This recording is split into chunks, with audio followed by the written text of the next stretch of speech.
Hi friends, welcome back to our YouTube channel. నా పేరు Vijay, railway production force Indian railways. Only 10వ తరగతి మాత్రమే చదివిన వాళ్ళకి రైల్వేస్లో ఏ ఉద్యోగాలు ఉన్నాయి, అలానే ఇంటర్మీడియట్ చదివిన వాళ్ళకి ఏ ఉద్యోగాలు ఉన్నాయి, ఇంకా ఐటీఐ చేసిన వాళ్ళకి రైల్వేస్లో ఏ ఉద్యోగాలు ఉన్నాయి అనేది వీడియో తెలుసుకుందాం. నెక్స్ట్ వచ్చే వీడియోస్లో ఏంటంటే బీటెక్, డిగ్రీ, డిప్లొమా చేసిన వాళ్ళకి రైల్వేస్లో ఏ ఉద్యోగాలు ఉన్నాయని కూడా నెక్స్ట్ వీడియోలో తెలుసుకుందాం. ఫస్ట్ అయితే మీ education qualification only 10th class మాత్రమే అయితే మీరు రైల్వేస్లో 2 రకాల ఉద్యోగాలకి అయితే అప్లికేషన్ చేసుకోవచ్చు. ఫస్ట్ది ఆర్పిఎఫ్, రైల్వే ప్రొడక్షన్ ఫోర్స్లో కానిస్టేబుల్ మీరు అప్లికేషన్ చేసుకోవచ్చు. ఇంకా ఆర్పిఎఫ్ కానిస్టేబుల్ అనేది లెవెల్ 3 వేకెన్సీ అనమాట, గ్రూప్ సిలోకి వస్తుంది. దీని కనుక మీరు అప్లికేషన్ చేసుకోవాలనుకుంటే మీ ఏజ్ వచ్చేసరికి 18 to 25 ఉండాలి. ఇంకా ఎస్సీ ఎస్టీ అయితే 5 years, ఓబీసీ అయితే 3 years ఏజ్ రిలాక్సేషన్ అయితే ఉంటుంది. దీనికి సంబంధించి శాలరీ అనేది మనకి స్టార్టింగ్ శాలరీ 40 to 50,000 వరకు కూడా స్టార్టింగ్ శాలరీ అయితే ఉంటుంది. మేల్స్ ఫీమేల్స్ ఇద్దరు కూడా ఎలిజిబిలిటీ ఉంటుంది. దీనికి సంబంధించి ఫిజికల్ మెజర్మెంట్స్ కనుక చూసుకున్నట్టు మేల్స్ ఎవరైతే ఉన్నారో వాళ్ళు ఆర్పిఎఫ్ కానిస్టేబుల్ అప్లికేషన్ చేసుకోవాలనుకుంటే వాళ్ళ హైట్ వచ్చేసరికి 165 centimeters అయితే ఉండాలి. UR and OBC cadets. ఇంకా ఎస్సీ ఎస్టీ క్యాడెట్స్ అయితే 160 centimeters ఉంటే సరిపోతుంది మేల్స్ క్యాడెట్స్. ఇంకా మేల్స్ క్యాడెట్స్కి 80 centimeters, గాలి పీల్చిన తర్వాత 85 centimeters అయితే ఉండాలి. ఇంకా ఫీమేల్స్కి సంబంధించి మెజర్మెంట్స్ కనుక చూసుకున్నట్లయితే UR and OBC females cadets 157 centimeters height అయితే ఉండాలి. ఇంకా ST female cadets 152 centimeters height అయితే ఉంటే సరిపోతుంది. ఇంకా ఫిజికల్ ఎఫిషియన్సీ టెస్ట్ కనుక చూసుకున్నట్లయితే మేల్స్ 1600 meter రన్నింగ్ 5 నిమిషాల 45 సెకండ్లో కంప్లీట్ చేయాలి, 1 ఛాన్స్ ఉంటుంది. ఇంకా లాంగ్ జంప్ వచ్చేసరికి 14 అడుగుల లాంగ్ జంప్ని అయితే క్లియర్ చేయాలి. ఇంకా 4 feet హై జంప్ అయితే క్లియర్ చేయాలి, 2 ఛాన్సెస్ అయితే ఉంటాయి. ఇంకా ఫీమేల్స్ క్యాడెట్స్కి సంబంధించి ఫిజికల్ ఎఫిషియన్సీ టెస్ట్ అనేది ఎలా ఉంటుందంటే ఆర్పిఎఫ్ కానిస్టేబుల్కి ఫీమేల్ క్యాడెట్స్ 800 meter రన్నింగ్ని 3 నిమిషాల 40 సెకండ్లో కంప్లీట్ చేయాలి, 1 ఛాన్స్ ఇస్తారు. ఇంకా 9 feet లాంగ్ జంప్ అయితే క్లియర్ చేయాలి. ఇంకా 3 feet హై జంప్ అయితే క్లియర్ చేయాలి, 2 ఛాన్సెస్ అయితే ఉంటాయి. ఇంకా 10వ తరగతి విద్యార్హతతో రైల్వేస్లో మీరు గ్రూప్ డీకి అప్లికేషన్ చేసుకోవచ్చు. గ్రూప్ డీలో ఉన్నటువంటి 14 రకాల పోస్టులకి మీరు ఓన్లీ 10వ తరగతి విద్యార్హతతో అప్లికేషన్ చేసుకోవచ్చు. ఏజ్ లిమిట్ కనుక చూసుకున్నట్లయితే 18 to 33 years అయితే ఏజ్ లిమిట్, అంటే minimum age 18 years, maximum 33 years age అయితే ఉండాలి. ఇంకా శాలరీ కనుక చూసుకున్నట్లయితే 25,000 నుండి 30,000 వరకు ఉంటుంది. నేను చెప్తున్న ప్రజెంట్ 7th CPC ప్రకారం. నెక్స్ట్ 2026లో 8th పే కమిషన్ కనుక వచ్చినట్లయితే ఈ శాలరీ కొంచెం ఇంక్రీజ్ అవుతుంది. ఇంకా దీనికి సంబంధించి ఆన్లైన్ అప్లికేషన్ కూడా స్టార్ట్ అయింది ఆల్రెడీ. ఈ నెల 22తో లాస్ట్ డేట్. ఇంకా ఎవరైనా అప్లికేషన్ చేసుకోకపోతే అప్లికేషన్ చేసుకోండి. ఇంకా గ్రూప్ డీకి సంబంధించి రిక్రూట్మెంట్ ప్రాసెస్ కూడా 3 stagesలో జరుగుతుంది. ఫస్ట్ స్టేజ్ వచ్చేసరికి కంప్యూటర్ బేస్డ్ టెస్ట్, సిబిటి అనమాట. ఏ నోటిఫికేషన్ అయినా సరే ఫస్ట్ సిబిటి జరుగుతుంది, కంప్యూటర్ బేస్డ్ టెస్ట్ ఎగ్జామ్ ఉంటుంది ఫస్ట్. దేనికి సంబంధించి సెకండ్ స్టేజ్ వచ్చేసరికి పీఈటీ అనమాట, physical efficiency test. Physical measurements ఏం అవసరం లేదు. తర్వాత మెడికల్, డాక్యుమెంట్ వెరిఫికేషన్, ఈ విధంగా రిక్రూట్మెంట్ ప్రాసెస్ అయితే ఉంటుంది. ఇంకా గ్రూప్ డీకి సంబంధించి ఫిజికల్ ఎఫిషియన్సీ టెస్ట్లో మేల్స్ ఫీమేల్స్ 2 ఈవెంట్స్ అయితే క్వాలిఫై అవ్వాల్సి ఉంటుంది. ఇంకా గ్రూప్ డి పీఈటీలో ఫస్ట్ ఈవెంట్ మేల్స్కి వచ్చేసరికి 1 kilometer రన్నింగ్ని 4 నిమిషాల 15 సెకండ్లో కంప్లీట్ చేయాలి. ఇంకా 100 meters డిస్టెన్స్ని 35 kg వెయిట్ లిఫ్ట్ చేసుకుని ఆ 2 నిమిషాలు టైం లోపల దీన్ని కంప్లీట్ చేయాల్సి ఉంటుంది మేల్స్. ఇంకా ఫీమేల్స్కి సంబంధించి గ్రూప్ డి ఈవెంట్స్ ఎలా ఉంటాయి అంటే వీళ్ళు కూడా 2 ఈవెంట్స్ అయితే క్వాలిఫై అవ్వాలి. 1 kilometer రన్నింగ్ని 5 minutes 40 secondsలో కంప్లీట్ చేయాలి, 1 ఛాన్స్ ఉంటుంది. ఇంకా 20 kgs వెయిట్ని లిఫ్ట్ చేసుకుని 100 meters డిస్టెన్స్ 2 నిమిషాల్లో కంప్లీట్ చేయాల్సి ఉంటుంది. ఈ వెయిట్ని క్యారీ చేసేటప్పుడు వెయిట్ అనేది కిందకి దించకూడదు. ఇవి అనమాట 2 ఈవెంట్స్ అయితే క్వాలిఫై అవ్వాలి మేల్స్ ఫీమేల్స్. ఇంకా నెక్స్ట్ ఇంటర్మీడియట్ విద్యార్హతతో రైల్వేస్లో ఏం ఉద్యోగాలు ఉన్నాయి అంటే ఎన్టీపీసీలో మనకి అండర్ గ్రాడ్యుయేషన్ వేకెన్సీస్కి అయితే అప్లికేషన్ చేసుకోవచ్చు. ఈ under graduate vacancies NTPC vacancies అనేవి చాలా బాగుంటాయి, సిస్టమ్ ముందు వర్క్ అనమాట, క్లర్క్ లెవెల్లో ఉంటాయి.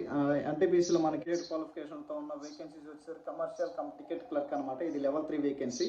ఇంకా next account clerk cum typist, ఇది లెవెల్ 2 వేకెన్సీ. ఇంకా next junior clerk cum typist, తర్వాత ట్రైన్ క్లర్క్, ఈ 3 వేకెన్సీస్ లెవెల్ 2 అనమాట. కమర్షియల్ కమ్ టికెట్ క్లర్క్ అనేది లెవెల్ 3 వేకెన్సీ అనమాట. మన గ్రూప్ డీలో ఏంటంటే లెవెల్ 1 వేకెన్సీస్ అన్ని కూడా గ్రూప్ డీలో రిక్రూట్మెంట్ చేస్తారు.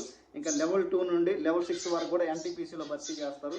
ఇంకా మన ఆర్పిఎఫ్కి సంబంధించి కానిస్టేబుల్ అనేది లెవెల్ 3, అపర్సా అనేది లెవెల్ 6 వేకెన్సీ అనమాట. ఐఎల్పీ టెక్నీషియన్స్ అనేవి లెవెల్ 2 వేకెన్సీస్ అనమాట. ఇంకా మనకి ఎన్టీపీసీలో ఇంటర్మీడియట్ క్వాలిఫికేషన్ ఉన్న వేకెన్సీకి సంబంధించి రిక్రూట్మెంట్ ప్రాసెస్ అనేది మనకి ఫస్ట్ దేనికైనా సరే కంప్యూటర్ బేసిక్ టెస్ట్ అనేది ఉంటుంది, సిబిటి ద్వారా రిక్రూట్మెంట్ ఉంటుంది. ఇక్కడ దీనికి పీఈటీ, పిఎంటీ ఇలాంటివి ఏమి ఉండవు. మనకి ఎన్టీపీసీ వేకెన్సీస్ అనేవి చాలా బాగుంటాయి అనమాట, కంప్యూటర్ ముందు వర్క్ అంతా. ఇంటర్మీడియట్ క్వాలిఫికేషన్ మీద మనకి ticket clerk, account clerk cum typist, junior clerk, train clerk, ఈ విధంగా ఈ వేకెన్సీస్ అనేవి రిక్రూట్మెంట్ చేస్తారు. ఇంకా దీనికి సంబంధించి ఏజ్ లిమిట్స్ కనుక చూసుకున్నట్లయితే minimum age 18 years, maximum age 30 years అనమాట. కరోనాకి సంబంధించి ఈ మధ్య మనకి 3 years ఎక్స్ట్రా కూడా ఏజ్ రిలాక్సేషన్ ఇచ్చారు. అది ఈ నోటిఫికేషన్ మాత్రమే వర్తిస్తుంది. నెక్స్ట్ నోటిఫికేషన్స్కి 3 years ఎక్స్ట్రా ఏజ్ అనేది వర్తించదు అనమాట. 18 to 30 years అని చెప్తున్నాను. ఇంకా ఎస్సీ ఎస్టీకి సంబంధించి 5 years, ఓబీసీకి సంబంధించి 3 years ఏజ్ రిలాక్సేషన్ అయితే ఉంటుంది. ఎవరైతే ఇంటర్మీడియట్ ఎంపీసీ ఉందో వాళ్ళు ఎస్ఎన్టీ, సిగ్నల్ అండ్ టెలికమ్యూనికేషన్ డిపార్ట్మెంట్కి సంబంధించి టెక్నీషియన్ నోటిఫికేషన్లో గ్రేడ్ 3 వేకెన్సీస్ కూడా అప్లికేషన్ చేసుకోవచ్చు. ఇంటర్మీడియట్ కంప్లీట్ చేశారు కాబట్టి ఆటోమేటిక్గా 10th క్లాస్ కూడా ఉంటుంది కాబట్టి వీళ్ళు ఆర్పిఎఫ్, గ్రూప్ డి, ఇంకా ఎన్టీపీసీలో అండర్ గ్రాడ్యుయేట్ వేకెన్సీస్, ఇంకా టెక్నీషియన్లో ఎస్ఎన్టీ డిపార్ట్మెంట్కి సంబంధించి గ్రేడ్ 3 వేకెన్సీస్, ఈ 4 రకాల వేకెన్సీస్కి ఇండియన్ రైల్వేస్ వీళ్ళు అప్లికేషన్ చేసుకోవచ్చు ఎవరైతే ఇంటర్మీడియట్ కంప్లీట్ చేశారో. ఇంకా ఇంటర్ క్వాలిఫికేషన్ ఉన్న వాళ్ళు ఎన్టీపీసీ కనుక అప్లికేషన్ చేసుకుంటే వీళ్ళ శాలరీ అనేది 30,000 నుండి 40,000 వరకు కూడా శాలరీ ఉంటుంది. ఇది 7th CPC ప్రకారం. 8th CPC వస్తే ఈ శాలరీ కూడా ఇంక్రీజ్ అవుతుంది అనమాట. ఇక్కడ మనకి కమర్షియల్ టికెట్ క్లర్క్ అనేది లెవెల్ 3 కాబట్టి వీళ్ళకి 40,000 to 50,000 వరకు కూడా శాలరీ అనేది ఉంటుంది ఎన్టీపీసీలో ఇంటర్మీడియట్ క్వాలిఫికేషన్ ఉన్న వాళ్ళకి. ఇంకా టెక్నీషియన్ సంబంధించి కూడా వీళ్ళ శాలరీ అనేది 30,000 to 40,000 వరకు కూడా ఉంటుంది. ఇదన్నమాట. ఇంకా నెక్స్ట్ ఐటీఐ చదివిన వాళ్ళకి రైల్వేస్లో ఏం ఉద్యోగ అవకాశాలు ఉన్నాయి?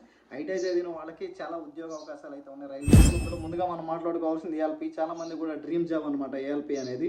ఈ ఏఎల్పీకి ఎడ్యుకేషన్ క్వాలిఫికేషన్ ఏమైనా చూసుకున్నట్లయితే BTech or diploma or ITI అంటారు. చూసారు కదా, మనకి బీటెక్తో ఈక్వల్గా మనకి ఐటీఐ క్వాలిఫికేషన్ని ఏఎల్పీకి అడగడం జరుగుతుంది. ఏఎల్పీ అనేది ఇండియన్ రైల్వేస్ లెవెల్ 2 వేకెన్సీ అనమాట. దీనికి సంబంధించి ఏజ్ లిమిట్ అనేది మనకి 8 ఏఎల్పీ కనుక అప్లికేషన్ చేసుకోవాలి అయితే ఏజ్ ఉండాలి. మాక్సిమం 30 years ఏజ్ అయితే ఉండాలి.